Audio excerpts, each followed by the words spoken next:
Depuis 3 générations, Alain Delon est une icône, une star. On croit le connaître, mais que sait-on vraiment de lui? Quel est l'homme qui se cache derrière sa beauté? Aucune vraie biographie n'existe, jamais il n'y a consenti. Un film pourtant lève le coin du voile.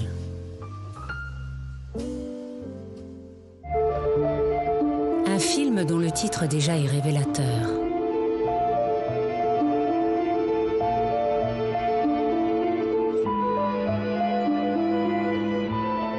Un film qu'il a tourné à 31 ans sous la direction de Jean-Pierre Melville.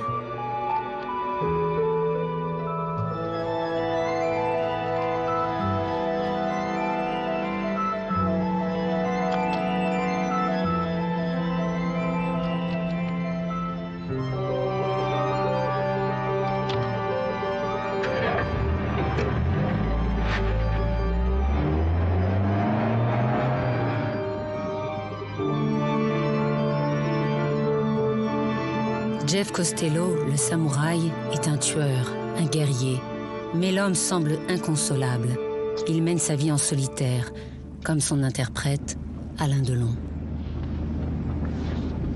La solitude, c'est pas une tare pour moi, parce que j'aime ça. Je m'y suis fait très jeune, très tôt. La solitude, c'est pas le phénomène de l'acteur Alain Delon. C'est pas du tout. Elle vient d'avant, vous l'avez compris. Elle vient de la petite enfance, des larmes de la petite enfance, comme disait Pascal Chartin.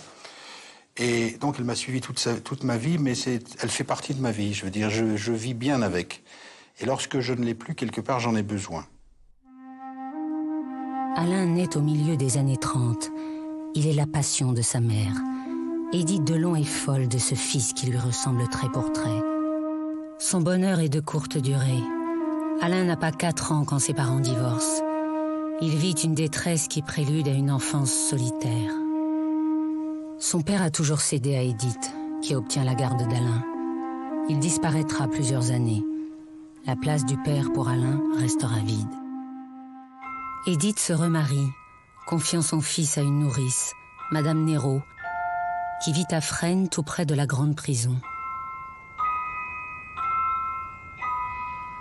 J'ai fait ma première communion à Fresnes, ma communion privée à Fresnes. J'ai passé une partie de ma jeunesse dans l'enceinte de la prison de Fresnes, que je connais très bien puisque j'habitais à côté. Monsieur Néraud est gardien de prison. Les visiteurs rentrent et sortent. Alain reste quand les portes se referment. Il est là quand chacun est parti. Il vit derrière les hauts murs. Et donc, j'ai passé toute ma petite enfance dans la cour de la prison de Fresnes avec les enfants des gardiens de prison.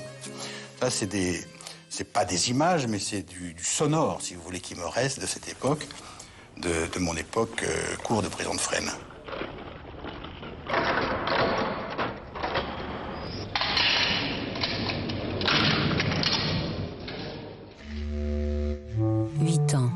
Il n'a plus l'âge de vivre chez sa nourrice et découvre qu'il n'y a pas de foyer pour lui. C'est un garçon qui encombre.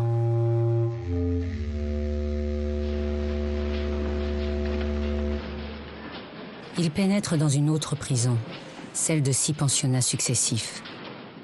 Les bénédictins, les jésuites, les franciscains, à 30 km des siens parfois.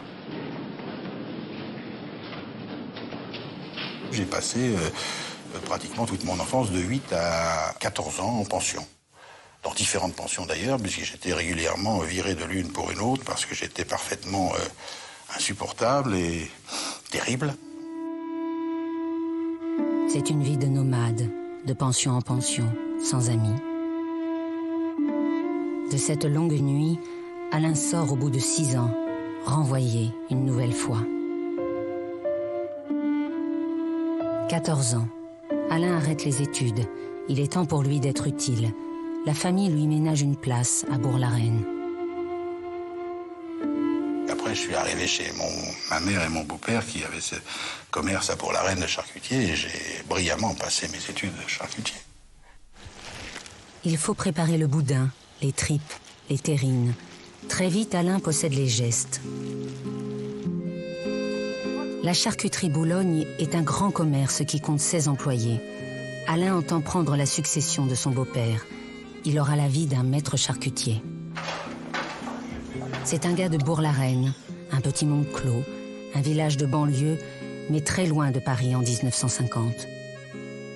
On parlait pas politique. Mon père, mon beau-père jamais, ma mère non plus.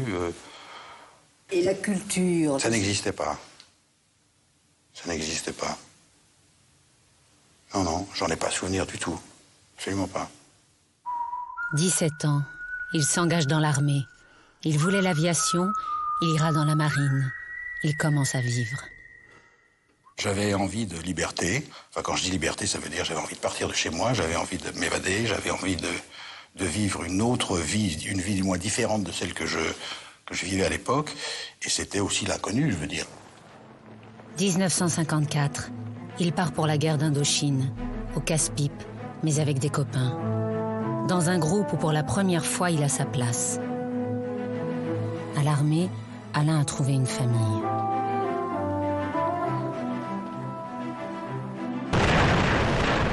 Et puis c'est la réalité. Les Français sont en train de perdre cette guerre coloniale. Le 7 mai 54, Dien Bien Phu est tombé, pris par les forces du Viet Minh. À Saïgon, Alain connaît les derniers mois de la vie coloniale. Partie de poker du quartier chinois, la rue Katina, les filles du parc aux Biches, mais aussi la nostalgie de la France qu'il retrouve au cinéma. Et j'ai été voir rue Katina à Saïgon toucher Paul Grisby, avec Gabin. Pour moi, c'était... D'abord, je ne savais pas que j'allais devenir acteur, je savais encore moins que j'allais rencontrer Gabin, encore moins que j'allais donner la réplique à Gabin, bien sûr. Grand, grand souvenir. Et puis c'est la prison militaire. Pour faire la fête, Alain a volé une Jeep de l'armée et il est tombé dans une rivière. Il est mis aux arrêts. Puis le voleur de Jeep est renvoyé de l'armée.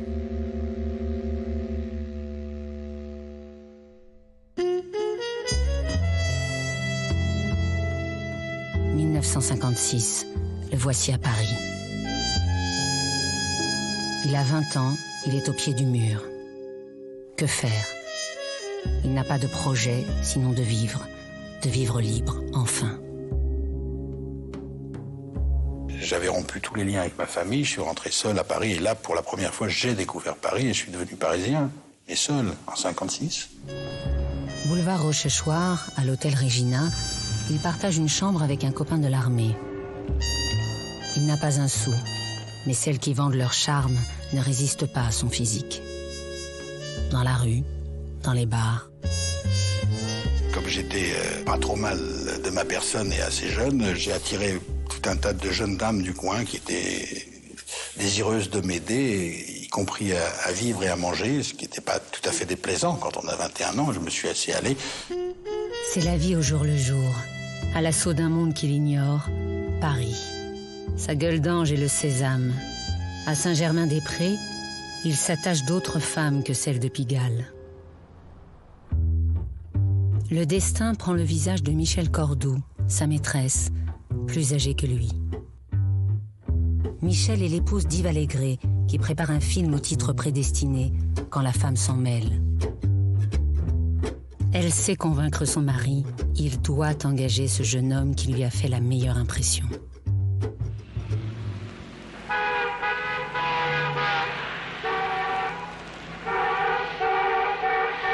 Oh mon vieux, C'est comme ça. chaud, faut être sérieux, il y a du monde. Plutôt, mais je les emmerde. Vous croyez que ça peut aller aussi vite que ça? Quoi? L'amour? Je sais pas. Mais ce que je sais, c'est que depuis que je te connais, je sens que c'est plus la même chose. Quoi? Les choses. Mais les petites gonzesses, tu sais, d'habitude, je me méfie. Il leur faut de la salade. Moi, je suis pas champion. Causer, c'est pas mon fort. Moi non plus. Mais qu'est-ce qu'on va faire, alors? Allez, il faut qu'on roule, je vais les bloquer. Candide et voyou, ce gamin désarmant n'est pas un personnage de fiction. C'est Alain Delon, tel qu'il est, à 21 ans. Je suis entré dans ce métier, si vous voulez, en me sentant immédiatement comme un poisson dans l'eau. Quand on disait moteur, qui m'avait dit tu fais ça, je trouvais ça tellement normal, je faisais ça tellement comme tous les jours, que j'avais pas l'impression de tourner un film, de jouer. Et je ne jouais pas puisque je vivais. L'acteur débutant a désormais un agent, Olga Horstig, qui est aussi celui de Brigitte Bardot. Très vite, Mama Olga lui obtient un premier rôle, celui que son physique appelle, auprès de la jeune vedette européenne, Romy Schneider, qui l'accueille à Orly. C'est leur première rencontre, une scène pour les photographes, organisée par la production. J'ai trouvé le garçon sans intérêt, lui m'a trouvé à vomir, dira Romy, dont le cachet est 20 fois celui d'Alain. Une héritière, une bourgeoise, qui pour le voyou de Bourg-la-Reine est une oie blanche. Elle vient de la classe sociale que je hais le plus au monde, s'écrie-t-il. Au studio, le tournage de Christine est électrique. Elle ne parle pas le français, ni lui un mot d'allemand. Puis vient le temps des extérieurs à Vienne. Oh, une petite goutte de pluie. On bique les amoureux qui ont reçu une bonne averse quand ils font leur première promenade, s'aimeront jusqu'à leur mort.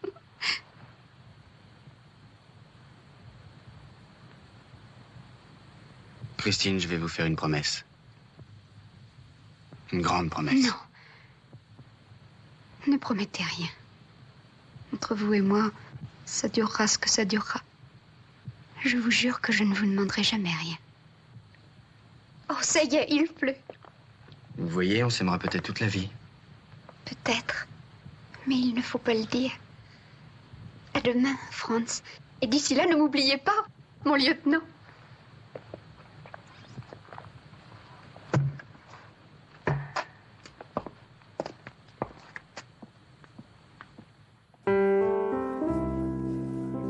C'est une romance pour de bon, qu'ils vivent au grand jour. Une romance de tournage qui s'achève avec le dernier clap. Alain est reparti pour la France, Romy regagne l'Allemagne. Mais au dernier moment, elle a changé son billet. Elle ne s'envole pas pour Cologne, mais pour Paris. Amoureuse, elle débarque dans la vie d'Alain, émancipée, armée aussi de tous les courages. Car la beauté d'Alain s'exhibe dans son nouveau film. Le voici consacré sex symbole. Et 3 des plus belles filles du cinéma français se le disputent. Cette fois encore, le titre du film ne ment pas. Une petite comédie qu'un grand réalisateur a vue. René Clément choisit Alain. Il lui offre le rôle d'un fils de famille. Delon refuse. Il veut l'autre rôle, celui du voyou. Le rôle principal ou rien. Puis René Clément l'a très mal pris en disant mais jeune homme, vous devriez être content de ce qu'on vous donne et accepter, etc. Et je me dis, là, moi je me suis gambergé et je dis bon, bah, c'était très bien, c'est terminé, on passe à autre chose, c'est fini, je vais en faire un autre. Et puis d'un seul coup, il y avait dans un fond de la pièce, là-bas, il y avait une femme qui écoutait tout ça, qui ne disait rien, et qui soudain a dit « René chéri, le petit a raison ». C'était Madame René Clément. Près de l'auteur de la bataille du rail, Alain accède à un autre monde. Celui d'un grand artisan qui détient les secrets du métier. René Clément a 46 ans, Alain en a 23. Il a trouvé une nouvelle figure de père.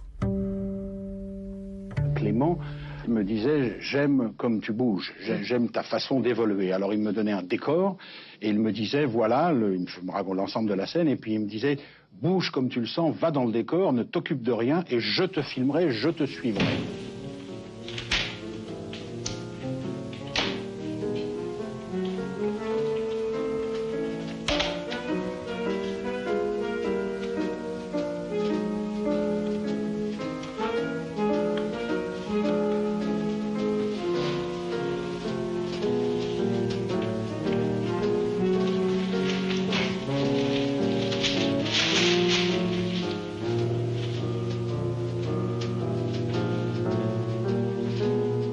La star qui naît est d'abord un corps en mouvement. Ce magnétisme animal, Alain l'a toujours possédé. Mais très vite, l'acteur capte aussi par ses yeux bleus acier. regard mélancolique, mais qui fascine, et rencontre maintenant celui de Luchino Visconti. Si on m'avait contraint à prendre un autre acteur, j'aurais renoncé à faire mon film, dira celui-ci. Car depuis 3 ans, Visconti cherchait son héros. Un acteur aussi doux que violent, il l'a trouvé. À 23 ans, Alain doit porter un film qui deviendra un classique. Rocco a gagné son match, mais sa violence le dégoûte. Poussé par Visconti, Alain doit baisser la garde et montrer qu'il a beau être un homme, il sait aussi pleurer. Qu'est-ce qu'il y a, Rocco? Ça va pas? Tu vois, Chiro, c'était facile pour moi, cette victoire. Parce que ce n'était pas lui que j'avais devant moi. C'était comme si je me battais contre quelqu'un d'autre. Quelqu'un d'autre qui attirait ma haine. Toute cette haine que j'avais accumulée en moi. Sans le savoir, peut-être. C'est une chose horrible, Chiro. Si tu savais comme c'est horrible. De la haine, toi? Toi qui es la bonté même? Allez, Rocco, tu deviendras un grand champion. Il deviendra un grand champion.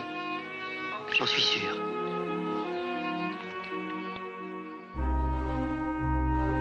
L'apprenti charcutier côtoie maintenant un grand artiste, un homme de grande culture, l'héritier des ducs de Milan. Une relation intime se noue. Visconti a 30 ans de plus et il est fasciné, subjugué par la beauté d'Alain. Romy se découvre un rival. Alain est sous l'emprise du réalisateur italien. Visconti. Il n'a plus que ce nom à la bouche. Il la presse de le rencontrer. Elle refuse, il insiste. Méfiante, elle accepte. Visconti l'a conquise, elle aussi. Il offre au couple un vrai défi à Paris, au théâtre, dans une pièce élisabéthaine de John Ford. C'est l'entreprise de tous les risques, pour 2 parfaits débutants au théâtre. Au cinéma, je me suis pratiquement senti tout de suite à l'aise. Alors qu'au théâtre, j'ai dû tout apprendre. J'ai dû apprendre à parler, j'ai dû apprendre à me tenir en scène, j'ai dû apprendre à marcher. Et je n'aurais pas pu, je crois, trouver meilleur professeur que Visconti. Qu'est-ce qui caractérise particulièrement le personnage de Giovanni? Oh, Giovanni est un très grand amoureux, un passionné, et avec toutes les qualités et les défauts que peut avoir un grand amoureux. Aime-t-il Romy passionnément? Il est là quand elle est hospitalisée d'urgence pour être opérée de l'appendicite. Il la soutient dans cette nouvelle vie en France qu'elle a choisie contre le gré de sa famille. Ce n'était pas le grand amour, mais l'amour de 20 ans, l'amour de jeunesse, dira-t-il plus tard. Quel avenir leur voit-il? Toute une vie ensemble, le mariage bientôt, des enfants? En tournée à travers la France, Romy joue la mouette de Tchekhov.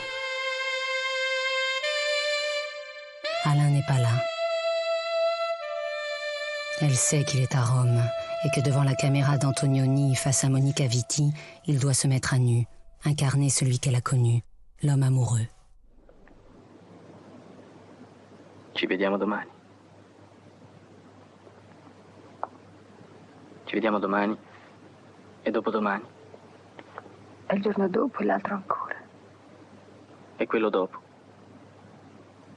E stasera. Alle 8. Solito posto.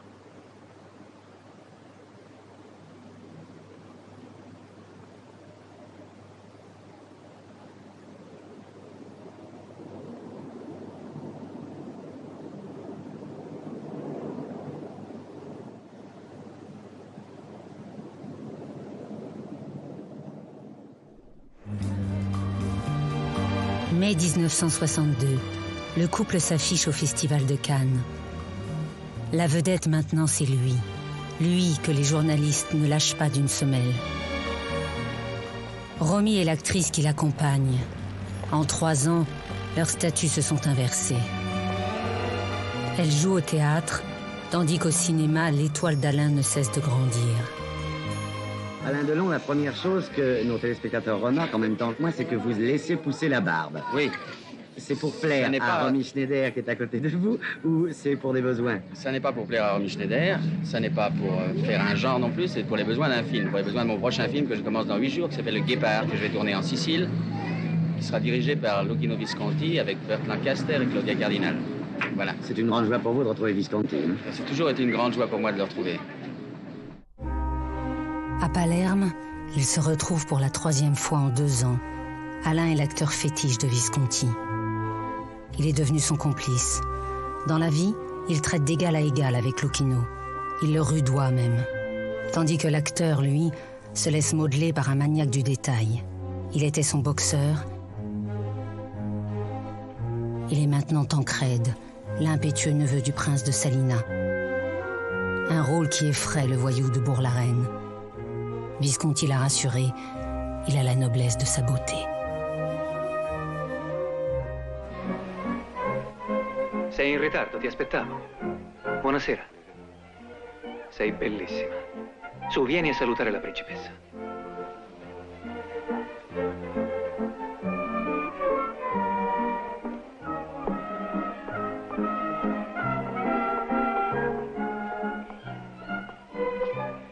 Principessa, permette che le presenti la mia fidanzata, Angelica Sedano. Cara, lascia che ti guardi. Sì, è proprio vero. Sei ancora più bella di quello che dicono. Grazie. Molto bella. Cos'è questa? È la croce di cavaliere della Corona d'Italia. Appunto, qui non basta. Non avevo mai dubitato del tuo buon gusto. Grazie. Mio suocero, principessa. Il cavaliere Don Calogero Sedano. Piacere. Piacere. Palme d'or à Cannes, le film est salué à travers le monde. Alain est une vedette internationale.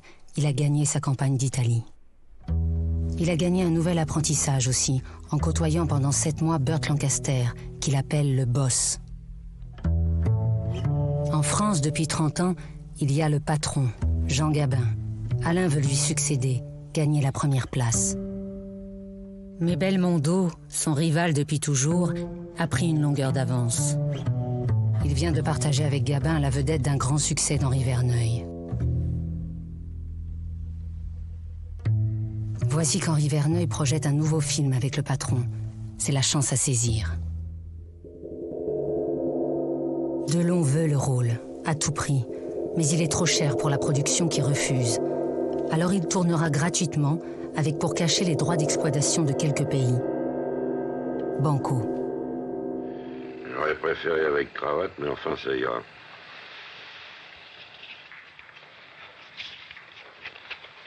Dis donc, puisqu'on parle chiffon, il va falloir que tu t'habilles. Moi, j'ai rien contre. Justement, je connais un petit tailleur hongrois drôlement capable. Eh ben, si ça te fait rien, on laissera tomber ton artiste et on ira chez le mien. D'accord.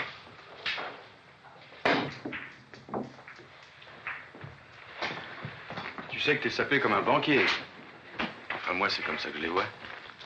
Peut-être, mais pour toi, on fera la coupe fils de famille. Je te donnerai les faves de ton nouveau pédigré. Dis donc, Charles. Oui.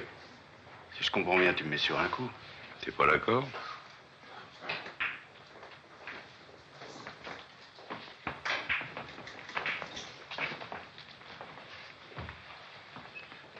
Tu crois pas de t'embarquer un peu léger, non? Un an de cellule avec un mec, c'est pas forcément une assurance tout risque. Tu peux te gourer sur moi. Le tandem fait merveille et attire 800 000 spectateurs à Paris. C'est le plus grand succès de l'année. Alain s'installe au premier rang. Il touche au but. À 28 ans, il est une icône populaire. Il est aussi un acteur du cinéma d'art et d'essai. C'est la quadrature du cercle. Un tour de force, de quoi forger une légende. L'acteur a terminé son apprentissage. Il ouvre une nouvelle page. Dans sa vie amoureuse également. Les éternels fiancés ne se marieront pas. Alain en aime une autre. Au bout de 5 ans, il quitte Romy. La rupture prend la forme d'une lettre de 15 pages qu'il lui a fait remettre alors qu'elle était très loin, aux États-Unis. « Je n'ai pas répondu à la lettre », écrira-t-elle. Il n'y avait plus rien à dire. Ajoutant Je ne voudrais pas revivre cela. Je ne pourrais pas le supporter.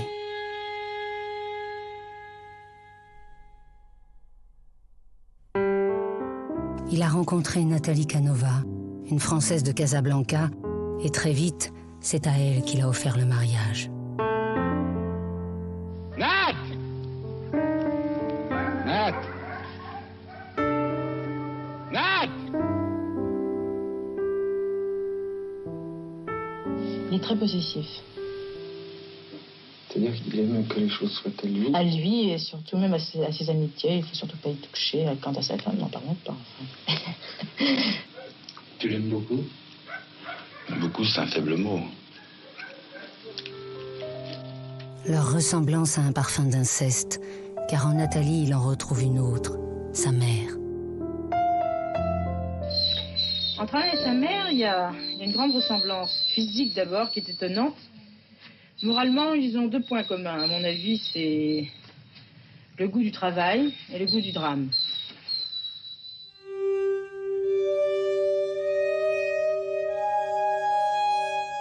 Sa mère n'est-elle pas la femme de sa vie, la plus dangereuse aussi? Elle l'adore et le dévore, alors il se tient à l'écart. Mais le cordon n'est pas rompu. Il l'aime à travers d'autres femmes. Son amour avec Nathalie, il le vit d'abord en Amérique. Leur fils y naît, Anthony. Alain change de statut. Il construit une famille. Pour le garçon qui avait été abandonné, c'est la plus belle des victoires. Et le voici qui s'aventure sur un terrain qui jusqu'ici lui était interdit. Le bonheur intime. Avant, rien ne m'effrayait, rien ne pouvait me surprendre, rien ne pouvait m'arriver. Dans le fond, je vivais un peu en égoïste, je vivais pour moi et pour moi seul, et tout m'était égal.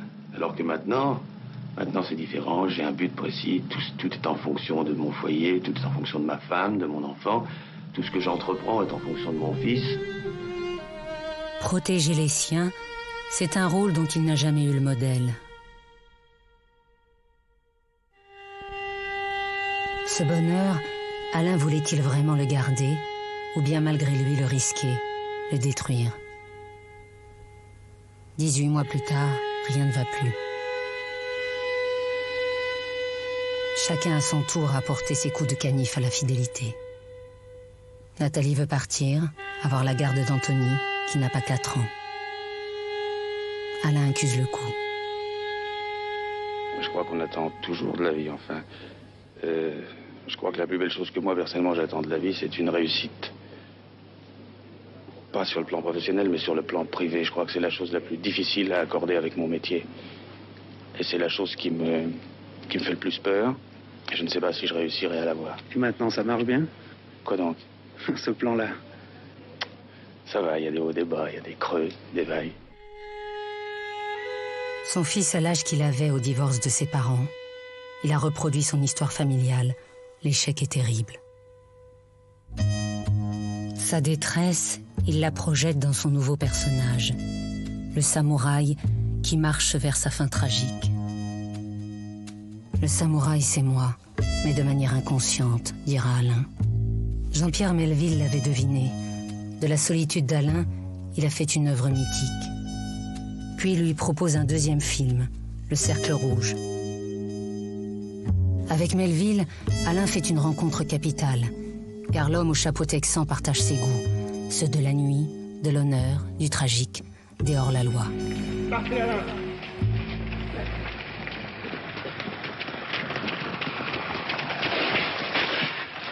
Hey, comment c'était? On était beaucoup trop en avance. Beaucoup trop en avance. Héros de film noir, Delon à nouveau court vers sa mort. Il mourra 27 fois à l'écran. Je suis un héros sombre, un héros et sympathique dans la mort, dit-il. Août 68. Dans la campagne de Saint-Tropez, il sourit à la vie. Il se sent parfaitement libre. Dans sa vie privée comme dans sa carrière, tous les chemins sont encore possibles. À Nice, il est venu accueillir la partenaire de son nouveau film. Il a refusé Nathalie Wood, Monica Vitti et a imposé cette femme au foyer qui vit maintenant retirée à Berlin, Romy Schneider. Dans leur relation, c'est le moment du 3e acte, la rédemption. Alain avait quitté Romy, il lui ouvre les portes d'une grande carrière en France. Romy Schneider, c'est avec beaucoup de joie que nous vous retrouvons sur la Côte d'Azur. Romy Schneider, vous venez de tourner un film à Saint-Tropez. C'est retrouvailles avec Alain Delon, un petit peu d'émotion dans la voix peut-être? Oui, oui, oui. Vous êtes heureuse de retrouver Alain Delon? Très. Très. Alain Delon, tout à l'heure vous m'avez dit que vous étiez ému vous aussi en rencontrant... C'est normal, vous ne trouvez pas? Oui, bien sûr. Vous êtes vous-même ému en tenant ce micro. Sur le plateau, ils sont un couple et interprètent des scènes de leur vie passée. Je ne sens rien. C'est comme si j'embrassais un mur, écrit Romy dans son journal. Elle est devenue une autre femme, mais là n'est pas le sujet du film. La vraie vedette, elle le sait, ce n'est pas elle. À 32 ans, la beauté d'Alain est à son apogée.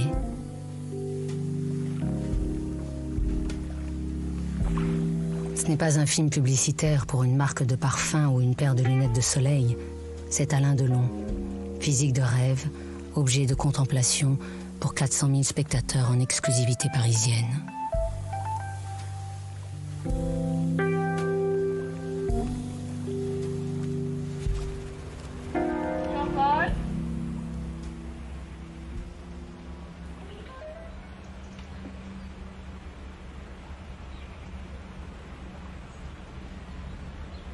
Cette image de bonheur est-elle trop insolente? Aussitôt après survient le cauchemar. Alain est emporté dans un cyclone judiciaire et médiatique.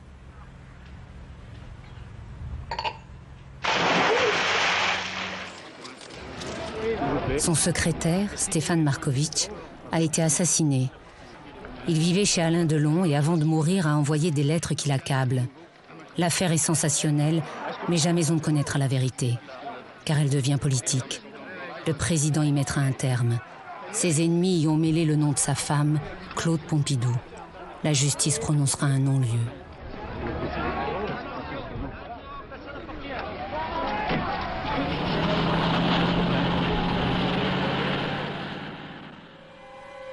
Le premier Alain Delon, candide, ouvert, confiant, a disparu. L'acteur désormais est un autre. Un homme ombrageux, méfiant, cadenassé, sur le qui-vive, qui sans cesse affronte la menace.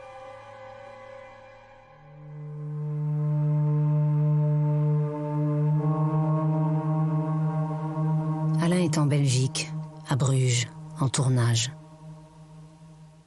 Le voici confronté à sa part d'ombre étalée à loisir dans tous les médias. Son goût pour les armes, sa collection de revolvers. Ses amitiés depuis toujours avec les voyous, à Toulon, à Marseille, à Paris. Son soutien à François Marcantoni, un vrai truand qui est inculpé du meurtre. Mais cette fois, Delon n'est pas seul. Sur le tournage de Jeff, il se découvre une alliée, indéfectible et pour toujours, Mireille d'Arc, sa nouvelle compagne. Depuis 6 mois, ils vivent une relation secrète. Mireille ne ressemble pas à Nathalie. Alain découvre un autre type de femme. Une femme qui l'accepte tel qu'il est, qui l'écoute et le comprend totalement. Elle n'est pas une dévoreuse. Elle est celle dont il a besoin. Jeff a peut-être des raisons. Ses raisons. Leur relation devient publique et Mireille peut dire son bonheur. Même si je ne comprends pas. Mais tout ce que je vais vous dire sur ce film, je suis tellement contente et tellement bien que je vais vous dire toutes les questions que vous allez me poser. Je vais vous dire que c'est formidable. Je me sens un peu gênée. Soutenu par Mireille, Alain entame un nouveau chapitre de sa vie, la production Alain Delon. Un film de voyous, mais traité en comédie. L'histoire de Carbone et Spirito, les 2 truands qui dans les années 30 régnaient sur Marseille. L'histoire surtout des 2 numéros 1 du cinéma français réunis côte à côte. Le ticket fabuleux. Delon l'a rêvé, il le fait. Face à Belmondo, il s'est préparé. Jamais Alain Delon n'aura été aussi musclé.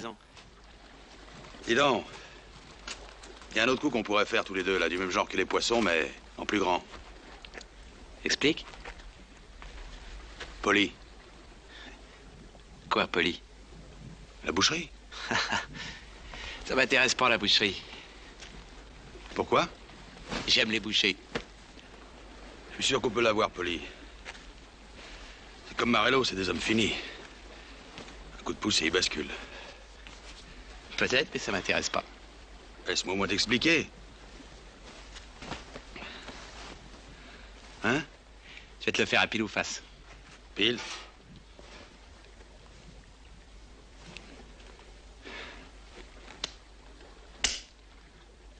T'as perdu.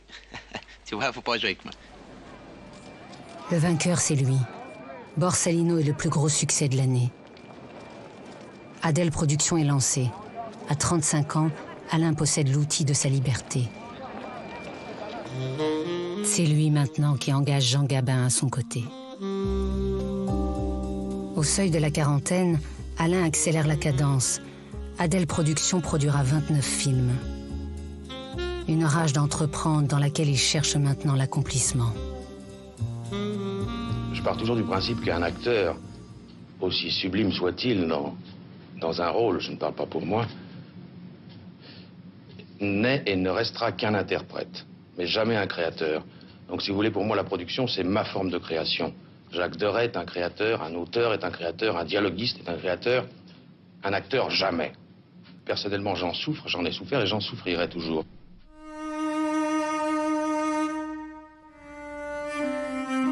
En donnant le jour à Monsieur Klein, le producteur devient un vrai créateur, car ce personnage modeste, obscur, perdu dans la nuit de l'occupation, lui doit tout.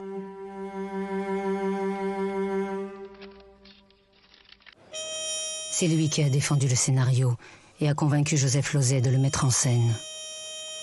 Puis l'acteur s'est mis à son service, donnant l'une de ses meilleures interprétations. Enfin, je comprends pas. Qui téléphones-tu? À Monsieur Klein.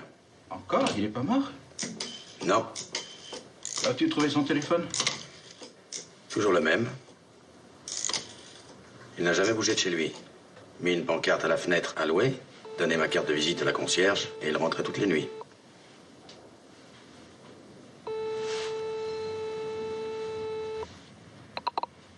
Allô? Allô, Robert Klein? Qui est à l'appareil? Robert Klein. Ah? Je vous cherchais, moi aussi. Je voulais vous parler. Très bien. Quand? Quand vous voudrez. Tout de suite? Très bien. Où ça? Chez vous. Dans une demi-heure. Vous avez mon adresse? Oui, j'ai votre adresse. C'est bon. Dans une demi-heure, je descends vous ouvrir. Monsieur Klein est un échec commercial et Delon entend d'abord se faire aimer du plus grand nombre. Plus grave encore, s'il est sélectionné pour Cannes, le film ne lui apportera pas le prix d'interprétation dont il rêvait. La blessure est terrible. Il pense que le monde du cinéma est ligué contre lui.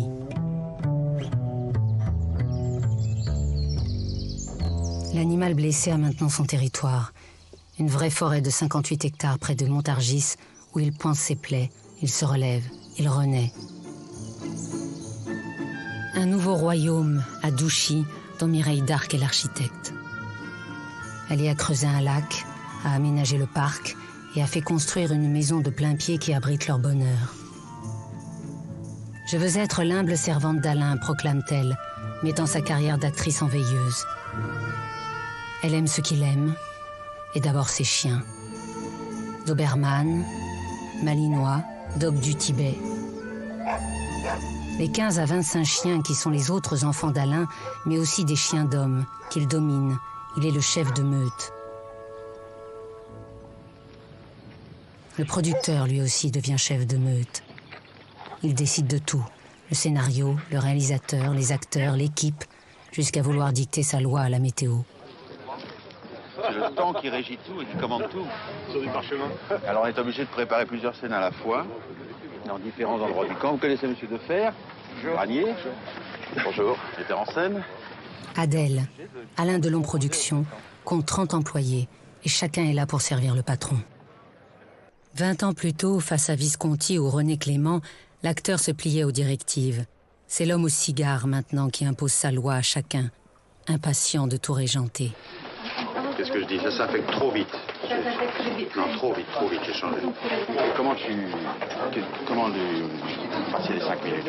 Enchaîner très lent sur des mains qui font le L'acteur contrôle les dialogues, le réalisateur, 22 millions, là. mais aussi chaque dépense de sa production. Congé payé? Congé. 18 millions. Moi aussi. C'est la fin de semaine, ça. C'est plaisant, j'adore signer les chèques libres. Véronique Jeannot a 22 ans. Choisie parmi 250 comédiennes, elle aussi accepte la loi du chef. Véronique a terminé son premier grand film en beauté, comme elle l'a commencé. Vous êtes libre, mademoiselle. Voilà.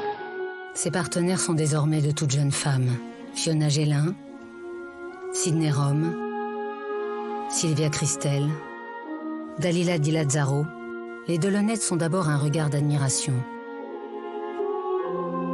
Elles peuvent aussi devenir une partenaire dans la vie, comme Anne Parillot, qui ressemble à Nathalie. Au seuil de la cinquantaine, Alain brûle d'une passion qui durera 2 ans. Sous son regard, il franchit le pas et devient réalisateur. Producteur et acteur, il détient le pouvoir absolu, signant 2 films policiers formatés pour son public de toujours. C'est l'avant-première de son premier film, L'heure de vérité pour Alain. Les 3 femmes, Anne Parillot, Mireille Darc, Romy Schneider, soutiennent le héros.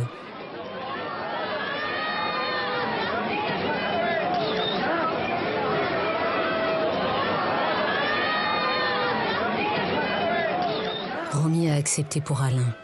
Depuis la mort de son fils, elle ne sort plus et vit errée chez elle.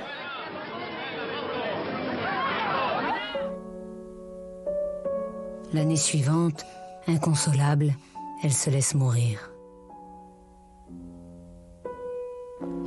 Fuyant les photographes, Alain ne s'est pas rendu à l'enterrement.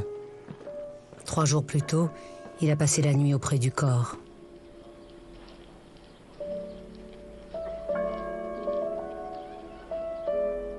Il a fait 3 photos de Romy qu'il garde toujours sur lui dans son portefeuille. Il est empreint d'une tristesse, d'une mélancolie nouvelle, dont il nourrit son personnage dans Un amour de Swann. Il incarne le baron de Charlus au soir de sa vie, sous la direction de Volker Schlöndorff.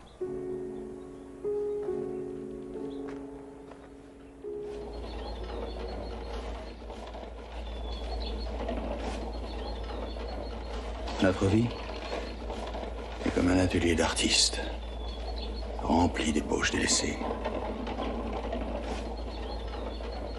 Nous sacrifions tout à des fantômes qui s'évanouissent, un après l'autre.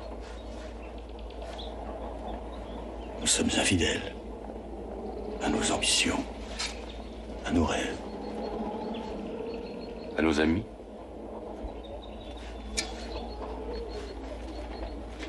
L'amitié est très peu de choses. Et ceux qui méprisent l'amitié peuvent être les meilleurs amis du monde. Charlus est invaincu. Il rejoint l'autre galerie des personnages de Delon, celle des perdants, des victimes, des zombies. Le professeur, tourné en Italie 10 ans plus tôt. Robert Avranches, le garagiste de notre histoire qu'a voulu Bertrand Blier. Un paumé lui aussi, réfugié dans l'alcool. Notre histoire ne connaîtra pas le succès. Le grand public ne suit pas son héros dans sa pente destructrice, tandis que le monde du cinéma lui octroie le César du meilleur acteur. La reconnaissance du métier et en même temps la renaissance de l'homme avec un nouvel amour. Rosalie, un mannequin hollandais de 22 ans qu'il a aimé au premier regard. Elle aussi ressemble à Nathalie. Alain brûle d'une nouvelle passion, Rosalie partage sa vie. Elle lui donne une fille, puis un fils. Au seuil de la soixantaine, ils fondent une nouvelle famille.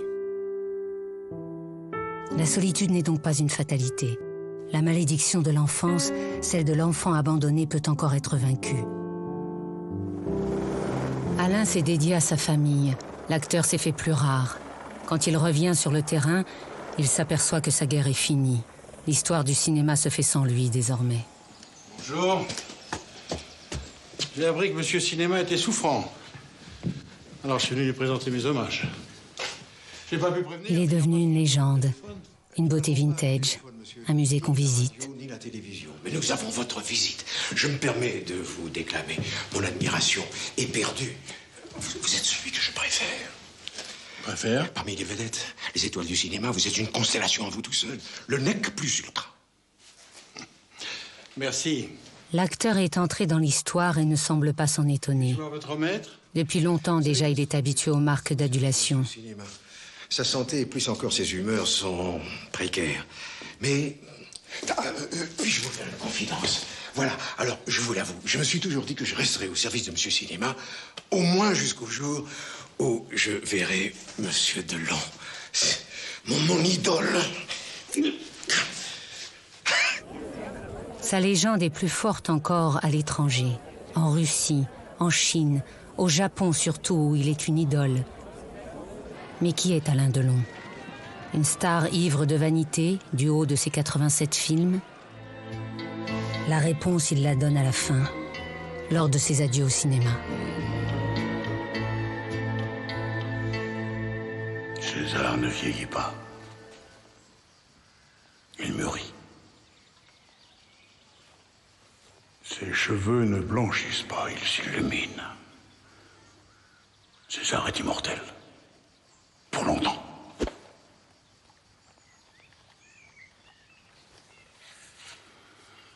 César a tout réussi, tout conquis. C'est un guépard. Un samouraï. Il ne doit rien à personne. Ni au Rocco, ni à ses frères, ni au clan des Siciliens. César est de la race des seigneurs. D'ailleurs, le César du meilleur empereur a été décerné à César. Avez-moi. Mais alors, s'il se moque de lui-même, s'il n'est pas dupe de sa légende, qui est vraiment Alain Delon?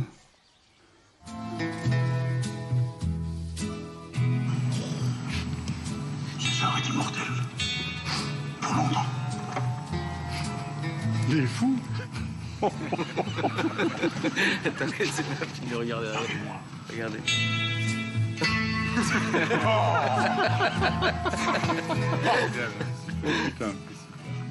Un César ou bien un petit garçon qui, au terme de sa carrière, n'en revient toujours pas d'avoir incarné un tel personnage, Alain Delon. C'est un accident, ce que je suis. Alors, il faut que je l'assume. J'ai été placé sur une orbite, il faut que j'y reste et que j'y sois. Et puis après, on est entraîné par là. On est entraîné dans cette comète, on est entraîné dans cette folie, et puis d'un seul coup, on vous met une étiquette et vous êtes Delon. Et vous êtes obligé de continuer à l'être, et il faut le jouer, il faut l'être, il faut le rester et le demeurer. Parce qu'ils le veulent, parce que vous le voulez aussi un peu, et puis parce que c'est la loi. Mais c'est un jeu. C'est là que Delon perd ses repères. Parce que je ne sais plus très bien où j'en suis, parce qu'il ne sait plus très bien où il en est, parce que arrive un moment où ça le dépasse, que la machine le dépasse, il faut qu'il court pour rattraper la machine et pour dépasser la machine, alors que dans le fond, il est quoi? Il est celui qui était à Fresnes. Il a toujours été, il sera toujours celui qui était à Fresnes. À Fresnes, le petit garçon vivait seul, coupé du monde, derrière les hauts murs de la prison. À Douchy, un mur d'enceinte protège également son territoire. Il ceinture un monde clos, tel que l'a souhaité Alain Delon. Rosalie est partie. Alain a brûlé sa dernière passion. Il reste fidèle à celui qu'il a toujours été, le garçon abandonné. Il vit à l'abri avec ses chiens, les vrais compagnons de toute sa vie. Jamais ils ne lui ont menti, ne l'ont abandonné.